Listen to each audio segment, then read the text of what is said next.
Hi, everyone. I'm Carol, the editor of NOSH. Now, we started off this two-day event by hearing about how founders and executives can feel disenfranchised and excluded from the conversation surrounding food and beverage. But now I want to look at the other end of the spectrum, the people we all hope to nourish and feed with our products.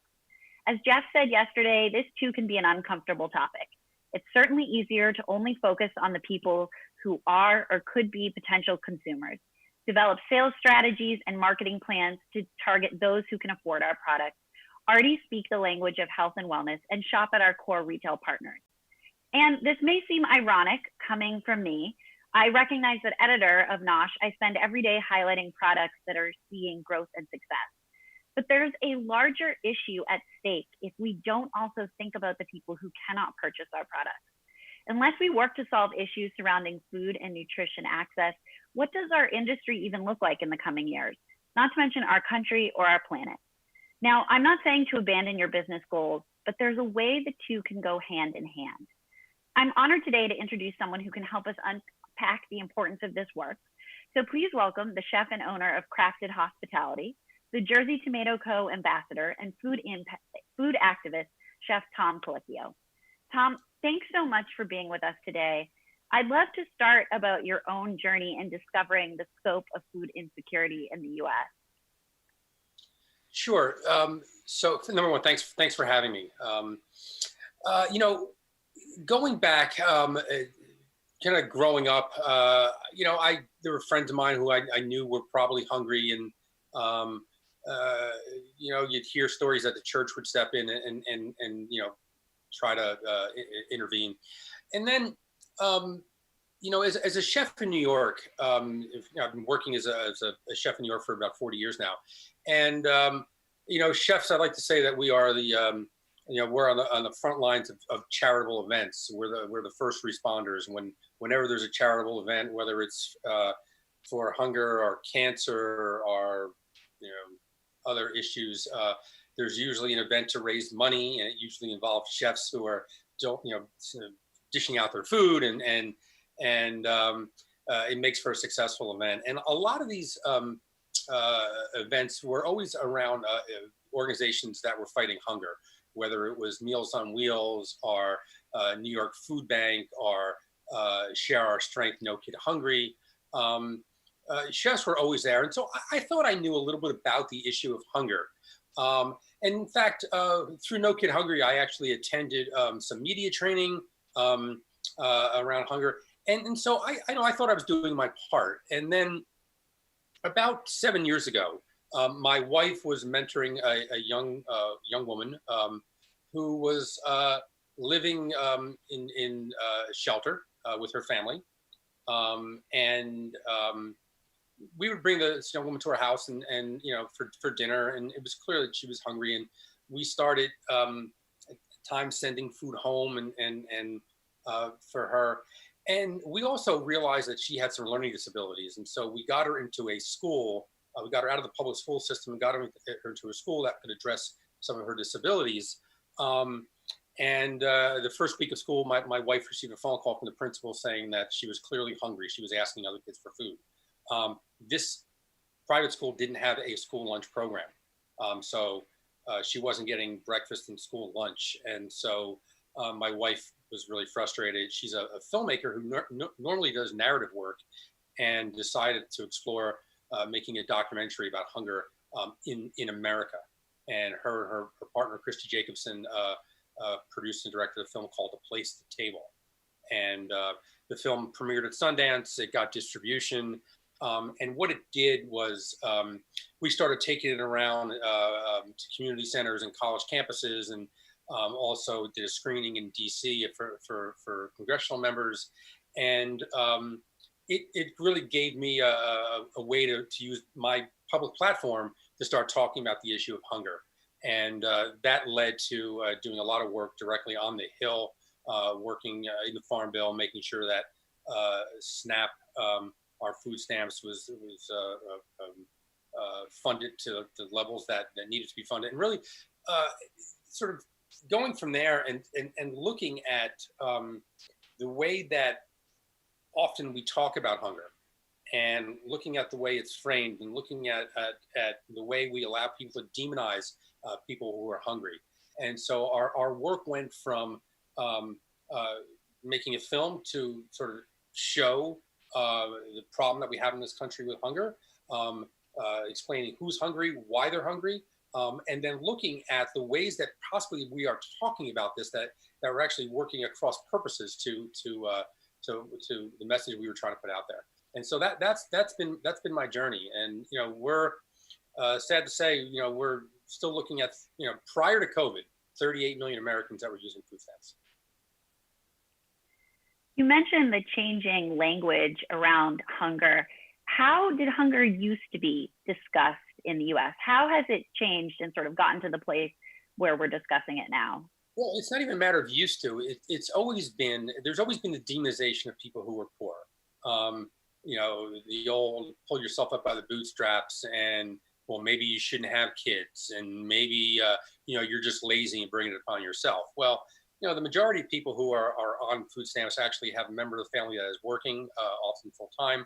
The people who are going hungry in this country are the elderly, seniors, people with disabilities, including veterans who are fighting a war who come back with PTSD, who are struggling to actually hold jobs down, children. In fact, an able-bodied adult without children, without dependents, are only allowed to receive food stamps 3 months out of any 3 years. And so the idea that this is a system that is being abused is just not true. And so, but often, when you hear food banks, when they talk about the millions of meals that they actually put out there, that actually doesn't, obviously not the work is the problem, but when you talk about putting out millions of meals, well, the average person who hears that says, well, they have it, so we're good, because someone's dishing out millions of meals. But having to understand how they calculate that, and understanding that even though they mean well, the language that they're using isn't helping. Really, the only system that can actually alleviate and end hunger in this country, it's not charity, it's not food banks. Food banks are typically funded through charity. It's really just government programs that are substantial in that work. Now, in our industry, sometimes when you talk about language and what people say, it's, oh, people just make bad decisions. They could just choose healthier food. Is that really what's going on here? It seems like there's a larger issue than just making the right choices. Yeah. So listen, when it comes to making choices around healthy food, keep in mind that calories are cheap in this country. Nutrition's expensive. If you're going to a farmer's market, or even not, if you're buying, fresh fruits and vegetables and high quality meat, that's expensive. Highly processed food that is calorie dense, but doesn't have a lot of nutrition, that's cheap. And so if you're struggling to feed your family, you're going to buy cheaper food. And the other subject of things like, snacks and soda, the things that I have to say no to my children are how many hours they can actually play a video game, or I say no if they want to buy something expensive. But put yourself in the shoes of someone who is living in poverty, who's constantly saying no to everything. They're still seeing the commercials on TV, and their kids are asking for stuff, and they're saying no, no, no. And so when a kid sees a soda in the shop, in the grocery store, and they say, "Can I have that?" Yes, you can have that, because they're so used to saying no. And so, we have to move away from this idea of people sort of brought this on themselves, and they should just kind of buck up. And I think that where we are right now, because of COVID, and everyone's seen the news, and we're seeing these long lines of people that are in their cars, lined up for sometimes 2 or 3 miles to get to a food pantry. And these are people who 3 months ago would have never thought that they were going to have to do this, never thought they would be in that situation, because they were working, they had a decent job, and they were doing the right things. They were doing what society was asking them to do, and yet they're on those lines right now. And so the idea that through no fault of their own, and that's important, through no fault of their own, they're finding themselves in that situation. Well, now imagine being born into poverty through no fault of your own, and you're a child. And through no fault of your own, you lost a job because the factory shut down. Or no fault of your own, you didn't have that great education to fall back on. And so I'm hoping that because of COVID, we're going to end up with a more empathetic country, because people now understand that through no fault of your own, sometimes you end up in a bad situation and you need help. I think we've kind of explored what the landscape looks like right now. I just want to frame this for our audience a little bit. The folks who are watching this and at our event are food and beverage entrepreneurs. You're a restaurateur. I'm just wondering how these industries are similar or different when thinking about food insecurity. Do they have an advantage in how they can have an effect in solving or working to solve this problem? Well, listen, you know, I think I hear where you're going, and I think the responsibility that we have as citizens, you know, obviously, you know, making sure that people are receiving the kind of wages that can keep them out of poverty. Obviously, that's a responsibility that all businesses should have. But I really think that making sure your government knows that this is a priority. You see, what's interesting here is right now we're managing hunger. We can end hunger. You know, because people in this country, they're not hungry because of war or famine or drought. They're hungry because we don't have the political will to make sure everybody's fed. And so the one thing that you can do is use your voice and make sure that our elected officials know that this is a priority, to make sure that everyone's fed. And think about the reason why. Because, you know, I can sort of say, well, I have a liberal knee-jerk response, guilty as charged, to making sure that people are taken care of. But there's a whole other way to look at this too. Because I know when children are fed, when they show up in school, they actually have better learning outcomes, okay? I know that when kids are well fed at a young age, they have better health outcomes. And so if we actually believe that education is the key to upward mobility, and we want to break that cycle of poverty, food is one of the most important tools that we have to do that. Because kids who show up to school hungry, they can't learn. They're irritable. Instances of disobedience sort of rises. Instances of absentee is stronger. And so one thing we can do is lobby for your schools to actually offer breakfast, not breakfast before school starts, breakfast after the bell. Now, this is really important because a lot of kids can't get to school before school starts. There's also a stigma attached to being that kid who has to show up early and get breakfast. When you have breakfast in first period, math scores, this is a study done by Deloitte, No Kid Hungry, math scores go up by 13%. So if you were an educator and you had a magic bullet to make math scores go by 13%, and it was a matter of just giving kids some yogurt and fruit in the morning, you'd probably do that. And so these are the things that as citizens, we have to ask for. We have to demand that our government actually meets the needs of these kids and these children and people living in poverty to help them out. You know, and also keep in mind that the average person on SNAP, they're only on SNAP for 8 months at a time. That's it. So this is really just a transition to help people out, get them through a tough time. So that's one thing that we can all do. We can all just make sure this is a priority. You know, I've spent, after the film came out, I co-founded an organization called Food Policy Action. And we produced a scorecard. We graded Congress on how they voted around food issues and issues around hunger and other issues around food as well. And one thing I learned is that our elected officials, the majority of them don't lead. They don't want to put their neck out there. But if there's enough people that start demanding something, they often follow. And so this is something that we can do as individuals, as citizens. We can just demand more from our government. And this this should be, you know, hunger shouldn't be a partisan issue. Everyone should really have a goal that in this country that has so much, that people aren't hungry. Now, you're talking about using your voice. I think for a lot of brands in the audience, they might hear that and say, it's kind of scary, right? Like if I start speaking up for what I stand for and I want to be a mainstream brand, you know, am I going to alienate people? I know you said hunger shouldn't be a partisan issue, but How did you feel personally comfortable with starting to speak up more about these issues and bringing light to them? I felt fine about it because, again, I don't think that it should be a partisan issue. But, again, anyone who's concerned in this day and age about standing up for issues, right now I am looking at pretty much every brand that's making statements around Black Lives Matter.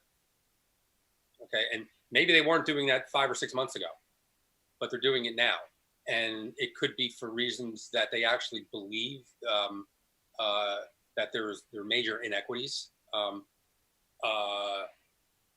don't want to be cynical and think that people are doing it just because they think they could what's called blackwashing a brand.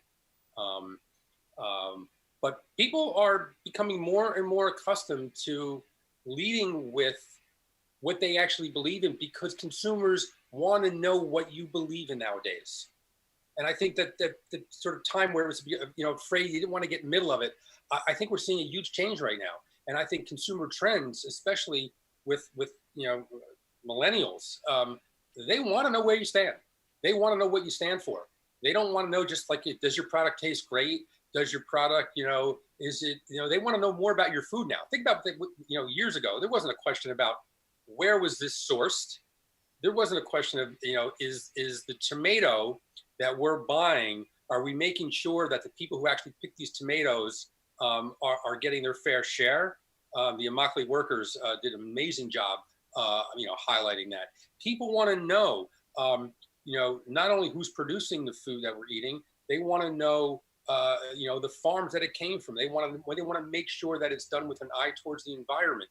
I think of some great brands like Patagonia that's been wearing their values on their sleeve from day one. They're doing pretty good. And so I think that I don't think it's a risk anymore. I think consumers really care about these issues. How do you balance thinking about your values and your sort of championing the end of food insecurity, and how do you balance that platform with your business when you think about the businesses that you're starting, or even partners that you engage with for an event or a project? Yeah, I mean, I try to associate myself with brands that I think are doing the right thing. I know at Jersey Tomato Co., a portion of our proceeds are going to help people in need. That was important for me when I got involved in the brand. I know that in my restaurants we support various organizations, and whether I do that as an individual, I may sit on a board that is doing some meaningful work. And I make sure that my staff in the restaurants know what we stand for. And also, we also ask our team members, if there's a charitable cause that you care about, let us know and we can help get involved. So it works both ways. But it's struggle as owning a business, sort of making it all work together.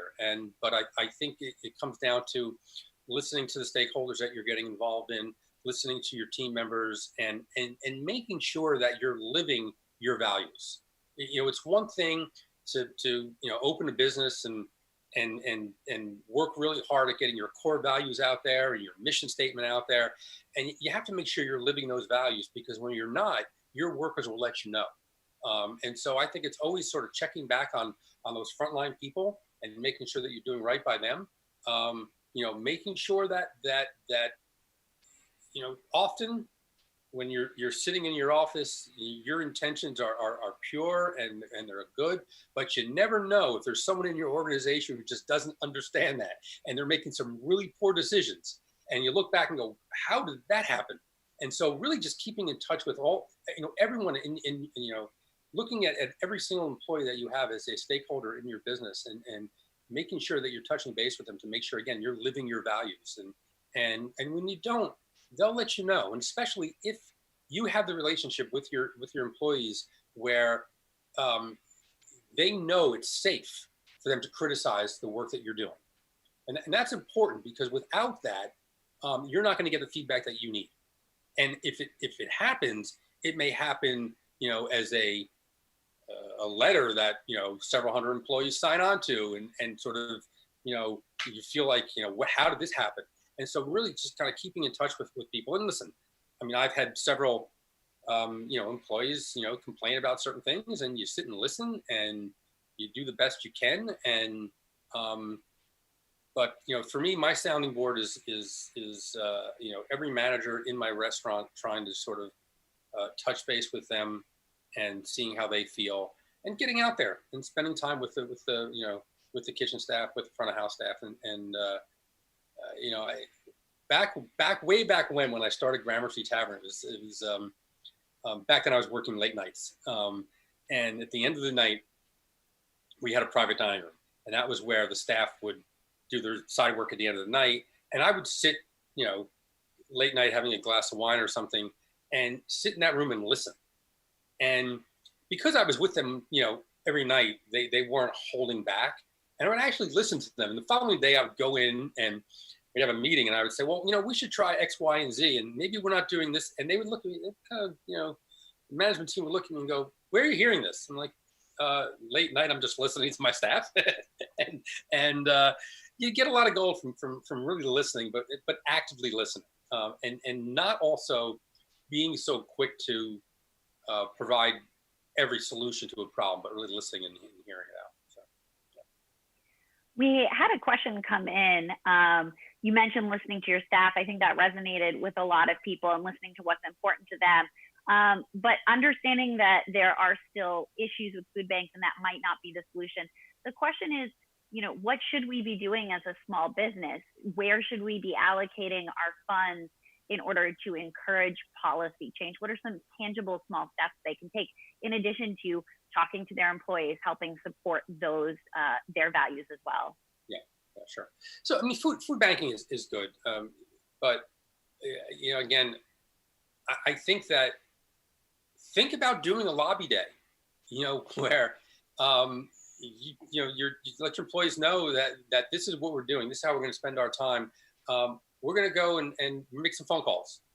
We're going to, get a better understanding of policies that are either out there that can help alleviate hunger, and look at them. And it's businesses, you could do a lot. I mean, there's plenty of organizations that go out there and do can drives and things like that, and that makes you feel good. It doesn't really move the needle. Okay, I mean, you really think about 38 million Americans that are on food stamps that are struggling. Doing a can drive makes you feel good, but it doesn't really do a whole lot. So, but it is it's good because it raises the awareness, and it shows that as an organization, it's something you care about. And so for me, that's more about the workers and getting them to understand that, again, that you care about this issue, but it doesn't really do much to alleviate the problem of hunger. And so I'm conflicted about it, because on one hand, it's a great thing. It's a great team building exercise, and it's really good for your employees to understand that this is something you care about. But that, in the absence of actually lobbying, and lobbying is often thought of as a bad word, but it could be a good word if it means that, you're paying attention. There's a vote on, farm bills, the bill that it comes around every 5 years. And so we still have a few years away from that vote. Just picking up the phone and getting in touch with your congressional member and saying, hey, this is important, that I want to make sure that SNAP is really robust. I want to make sure that WIC, the Women, Infant, and Children program, is really robust. And the one thing, I think the biggest thing that can really help alleviate hunger, and when we say hunger, it's also, we're talking about a deficit of nutrition. That's what we're really talking about here. It's not hunger the way that we saw hunger in this country, meaning like the Saudi Strother commercials with kids in sub-Saharan Africa with flies buzzing around. That's not what we're talking about. We're talking about a deficit in nutrition that's going to keep people from really living up to their potential. And so, school lunch. Right now, school lunch is a 3-tiered system. It's either free, reduced, or full, but all of that is subsidized. Even full lunch is subsidized. There are some of us that believe that school lunch should be free across the board. Treat it like you would books or desks or anything like that. So when the school lunch bill is being debated, um, and you're paying attention, call your member of Congress and tell them what you think, because we fought really hard to make school lunch more nutritious, making sure there were more whole grains, cutting out some of the salt and sugar, getting rid of the vending machines, and having more healthy options. And this administration is doing their damn best to make sure they roll back all those gains that we got. And so making sure that that's important. But also, I actually think that going back to teaching nutrition in our schools, especially young kids, there was a scene in my wife's film where we're in Mississippi, and there's a teacher, educator who decides she got diagnosed with diabetes, and she decides that she didn't want to go on medication. She wanted to change her diet, and she decided to take that into the classroom. And we have this great scene of these kids eating a melon,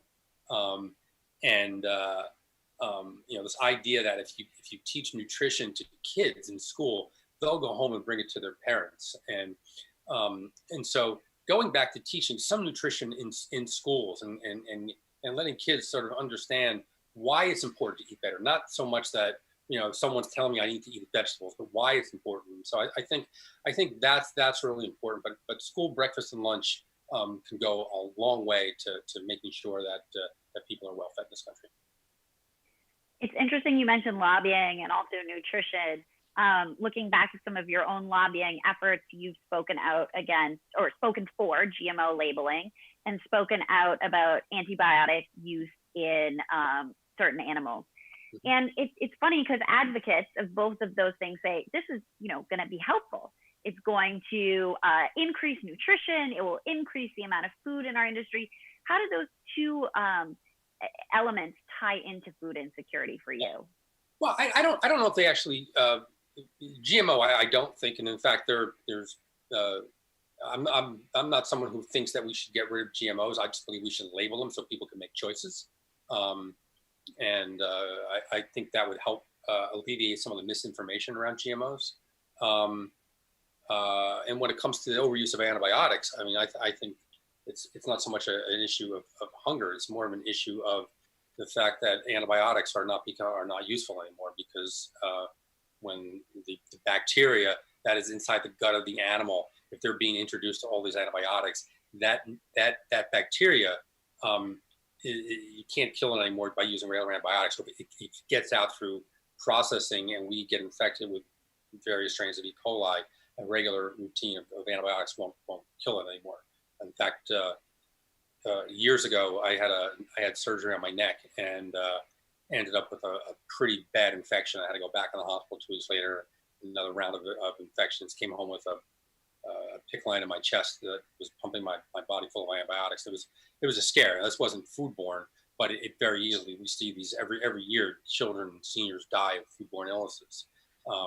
And these are problems that routine antibiotics don't kill anymore. So that's why it's always sort of lobbying around the use of antibiotics. And again, not to say that if animals are sick, they shouldn't be given antibiotics, but they should be pulled out of a certain program. Therefore, as a consumer, you can choose to buy animals that haven't been fed antibiotics. Now, keep in mind also, for the most part, antibiotics are given to animals to actually provoke growth.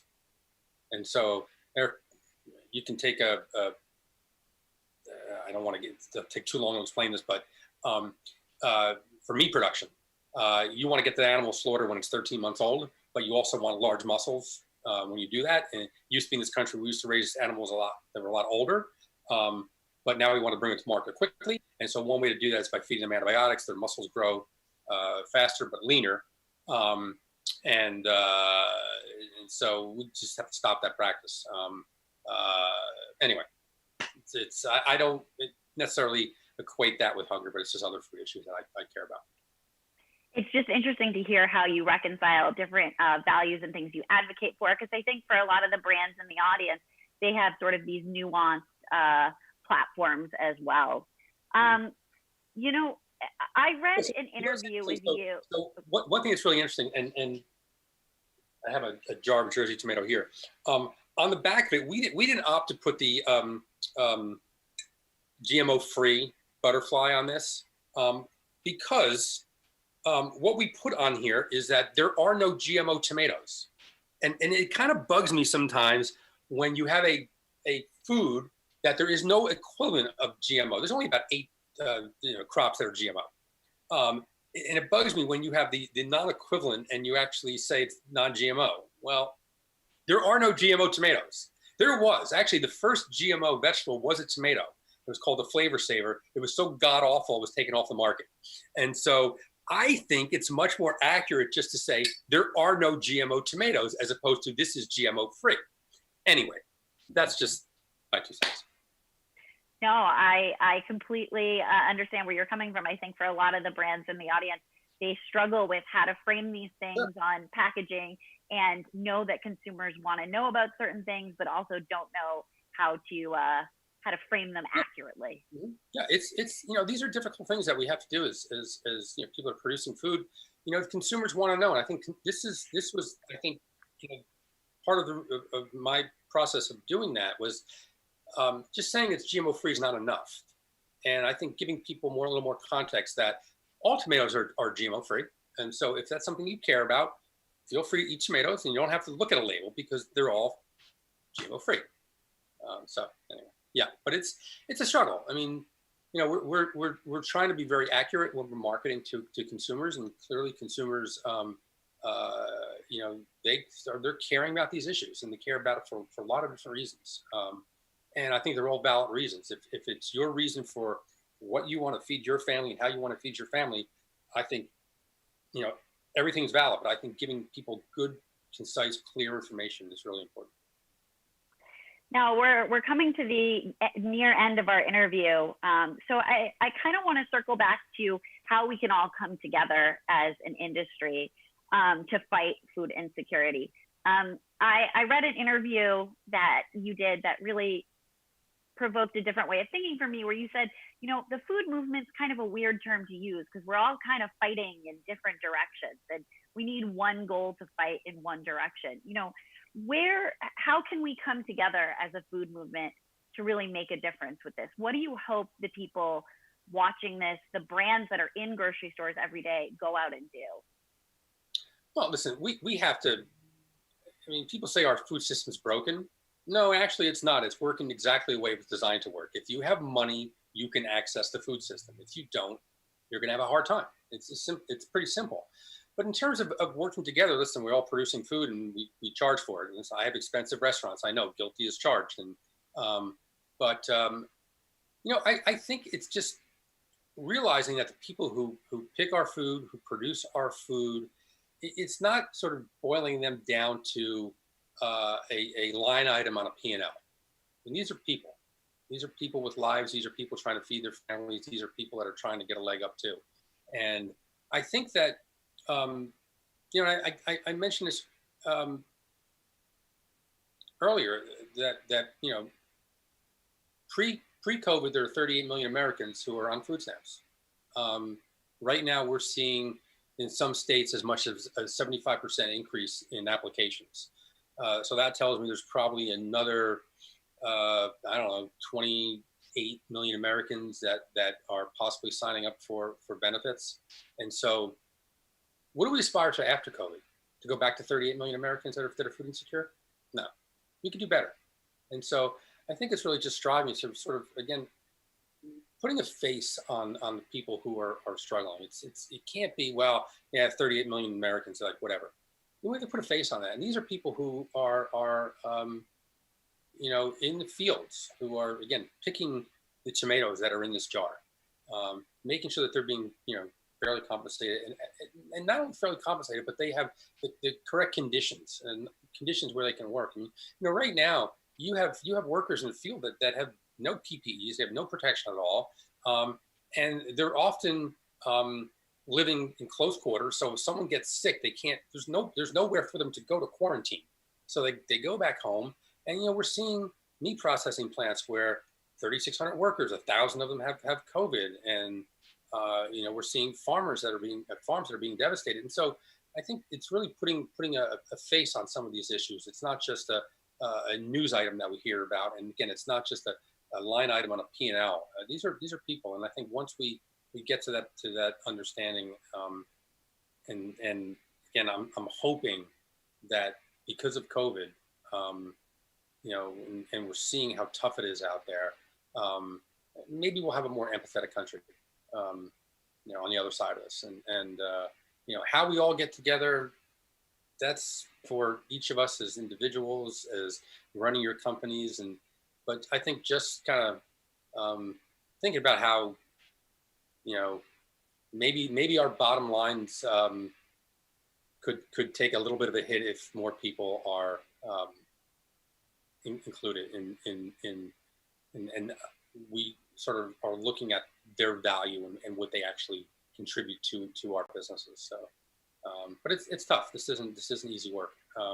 It's work that I think we're all going to have to do, and not only for hungry people, but obviously making sure that more women are included in our industry, making sure that more people of color are included in our industry, that we care about immigrants, because these are typically the people that are working in our companies as well, and making sure that everyone has a better shot at you know, again, living the American dream. Well, on that, thank you so much for giving us an overview about the issues that are surrounding food insecurity and starting to give us a path forward, because you're right, this is important work and we do need to come forward so that everyone can live the American dream. So thank you again for joining us here today, Tom. Thank you. And Thanks. with that, I'm going to introduce it back over to Jeff Kleinman. Well, thank you, Carol and Chef Tom, for that little piece of the American dream and helping us all think about how we can make it available to all. We're honored that you join us. We're honored that you, our audience, joined us as well. I want to remind you that the conversations that started over the past 2 days don't have to just end here. You can extend them through the networking room and the message board, which are going to remain open through the rest of the week, as will our sponsor and brand partner booths. As for the presentations you might have missed, they'll be available for replay very soon, both on the conference platform and for subscribers. And we hope you'll join us in encouraging others to subscribe and let us know how we can make these events better for you. You know, at BevNet, we're really excited to continue to create new formats for us to convene in new ways and at new times. And while we're excited about developing these online events, connecting the community, look, the sudden reasons behind the fact that we all have had to evolve at an accelerated rate remain. And it's in keeping that in mind that we want to wish you all safety and health and good fortune in the weeks and months to come. We've been coming to you through video for 2 days. And normally when you come to the end of that, you see the credits roll. But this is also an event, and it's a conference. And at the end of events, you hear the speakers thank the team that made it happen. I don't think we had time to arrange a credit roll. And we also have a 30-person team, and we just have taken so much of your time. We can't call them all out by name. But I just want to say to each of them on the BevNet team, thank you for your tireless work in making this virtual event happen. To the audience, thank you for coming. And to the speakers, thank you so much for sharing. And to the sponsors, thank you for your support. It's been tremendous for me to have been a part of this. So thank you for joining us, and I hope to see you really soon.